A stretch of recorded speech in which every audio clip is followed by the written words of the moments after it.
Juliette Petit, une infirmière brillante et talentueuse, est arrivée pleine d'enthousiasme et d'espoir à l'emblématique Hôpital Général Central. Pourtant, même dans un endroit censé être dédié à la guérison et à l'accueil, elle a rapidement été confrontée à des barrières invisibles. Ce n'était pas un manque de compétences ou d'expérience, mais quelque chose de plus profond et de plus douloureux. Des préjugés, subtils et silencieux, persistants envers son ethnie. Nous avons tous entendu parler de barrières invisibles, mais rien n'est comparable à les ressentir dans sa chair, jour après jour, même lorsqu'on est clairement qualifié. Bien que sa formation et ses compétences parlent d'elle-même, Juliette a rapidement compris qu'il ne suffisait pas d'être bonne. Ses suggestions étaient constamment ignorées, et ses opinions non prises en compte.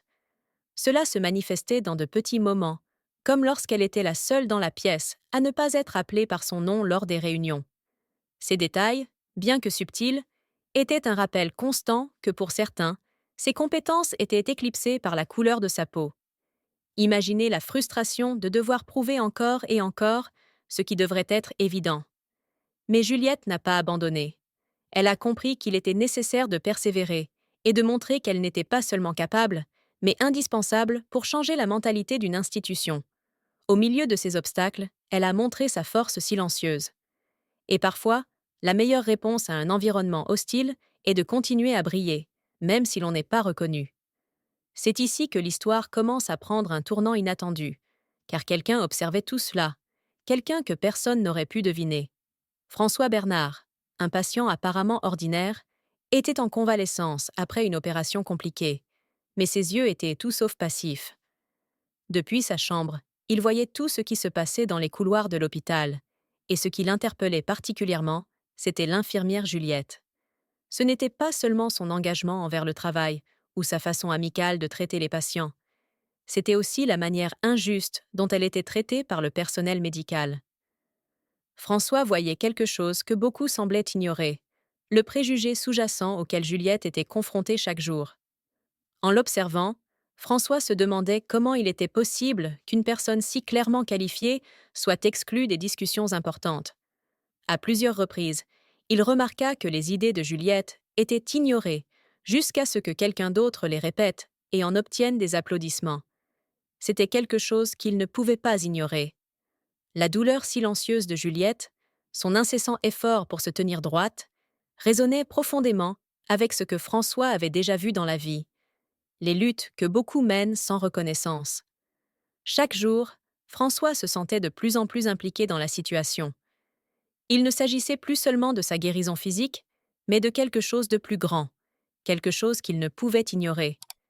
Il savait qu'il n'était pas un simple spectateur et qu'il avait, d'une manière ou d'une autre, le pouvoir de faire une différence. Après tout, tous les patients ne sont pas simplement des patients, et François avait un secret qui changerait complètement le cours de cette histoire. Le docteur Chloé Lefebvre était une figure influente à l'hôpital général central, connu pour son attitude stricte et ses décisions impitoyables. Pourtant, sa façon de traiter Juliette révélait quelque chose qui allait au-delà des apparences de professionnalisme. Chloé cherchait toujours à saper les décisions de Juliette, chaque fois qu'elle le pouvait, cachant ses véritables intentions derrière un masque de méritocratie. On entend souvent dire que seuls les meilleurs se démarquent. Mais dans le cas de Juliette, peu importait à quel point elle était compétente, il y avait toujours une raison de la discréditer. Le docteur Lefebvre utilisait des arguments techniques pour miner la confiance de Juliette, comme si elle ne posait des questions que pour garantir la sécurité des patients. Mais c'était évident pour quiconque prêtait attention. Ces critiques étaient ciblées, implacables et surtout injustes. Juliette était continuellement mise à l'épreuve au-delà de ce qui était acceptable, comme si elle devait prouver le double de ce qui était nécessaire pour être considérée comme minimement compétente. Ce n'est pas ce qu'on appelle l'égalité des chances, c'est le visage masqué du préjugé.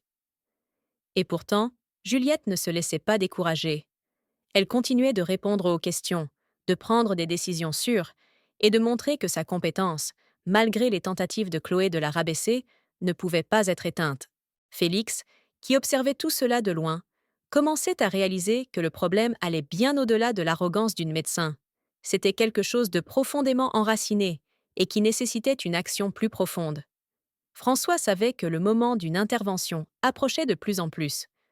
Lorsque Juliette a découvert que François Bernard n'était pas qu'un patient ordinaire, mais l'actionnaire principal du groupe qui dirigeait l'hôpital, une étincelle d'espoir s'est allumée en elle.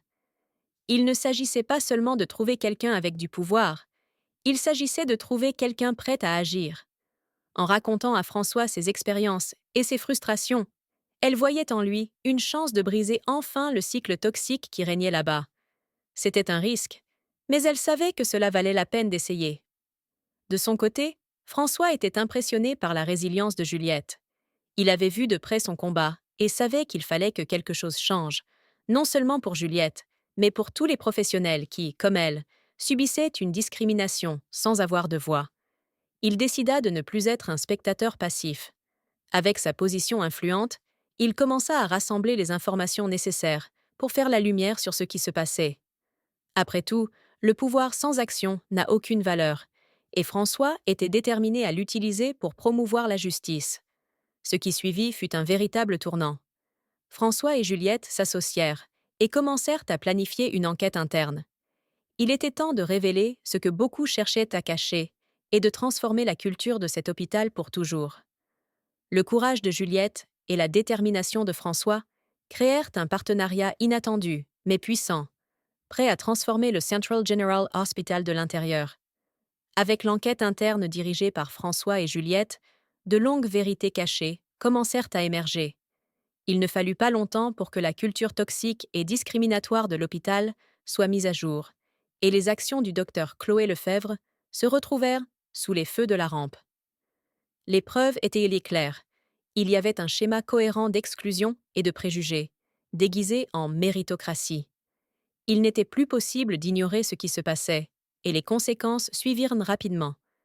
Chloé fut licenciée, et l'hôpital dut faire face à la réalité que des changements profonds étaient nécessaires. François et Juliette ne s'arrêtèrent pas là.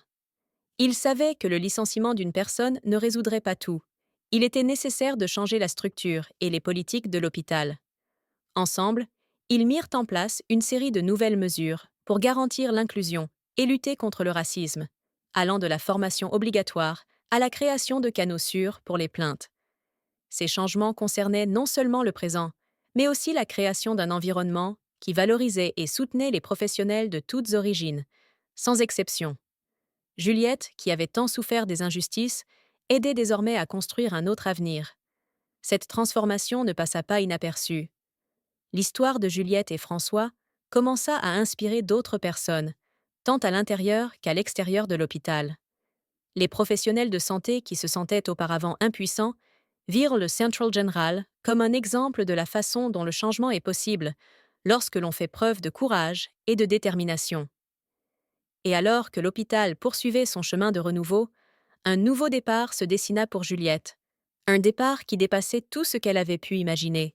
Après tous les changements survenus au Central General Hospital, Juliette fut promue directrice de l'innovation et de l'inclusion, un poste qui symbolisait non seulement ses compétences, mais aussi sa capacité à surmonter les obstacles.